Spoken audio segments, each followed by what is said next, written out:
স্ববিরোধের জায়গা নেই। আজকে যদি অন্যর কোনো ভালো জিনিস থাকে, আমার ভালোটা গ্রহণ করতে তো অসুবিধা নেই। যেমন ঋতুর বক্তৃতা শুনে আমরা সমৃদ্ধ হই। প্রতিকূলের অ্যাডভান্টেজ হচ্ছে প্রতিকূল প্রান্তিক, একেবারে সেই অর্থে দেখতে গেলে ওই এলিট ভার্সেস সাবঅল্টার্ন যে লড়াইয়ের কথা চিরকাল কমিউনিস্টরা বলেছে, প্রতীক হচ্ছে সেই সাবঅল্টার্নের প্রতিনিধি। মাঠের আলপথ দূরে খালি পায়ে মেঠো পায়ে হেঁটে আসা সেই প্রান্তিক মুসলমানের কণ্ঠস্বর হচ্ছে প্রতিকূল রহমান।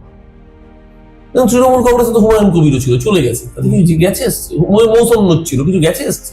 তারা একটা এমন সেকশনকে প্রতিনিধিত্ব করেন যেটার সঙ্গে সাধারণ গরিব মুসলমানের কোনো সম্পর্কই নেই। আরে এই বাংলার মুসলমান সম্প্রদায়ের মানুষের 90% তো ওই গরিব মুসলমান, ওই প্রান্তিক মুসলমানের কাছে অনেক বেশি রিলেটেবল হবে প্রতিকূল রহমান। প্রতিকূল রহমান যে প্রশ্নগুলো তুলেছেন সেই প্রশ্নগুলোকে তো আপনি উপেক্ষা করতে পারবেন না। আজকে বিমান বসুর জীবনযাত্রা, এটা তো যে কোনো রাজনৈতিক কর্মীর কাছে ঈর্ষণীয় শিক্ষা, এটা তো আমি অস্বীকার করতে পারবো না। অনিল বিশ্বাসের মেধাকে তো আমি অস্বীকার করতে পারবো না রে ভাই। আমি তার রাজনীতি সমালোচনা করি, আমি তাকে অপছন্দ করতে পারি, কিন্তু মেধাকে তো অস্বীকার করতে পারবো না।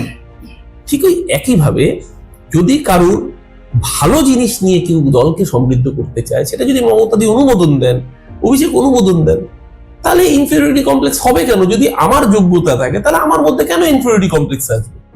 সবকিছু সদর্থক ভাবে দেখা উচিত। আজকে অন্য দলেরও যদি যার সেই দক্ষতা আছে, সেই কাজ করবার তাগিদ রয়েছে, সেই মানুষরা যদি আসতে চান, তাতে অসুবিধার কিছু নেই। এটা তো বরঞ্চ ওয়েলকামিং মুভ হিসেবে দেখা উচিত। ফলো করুন বর্তমান।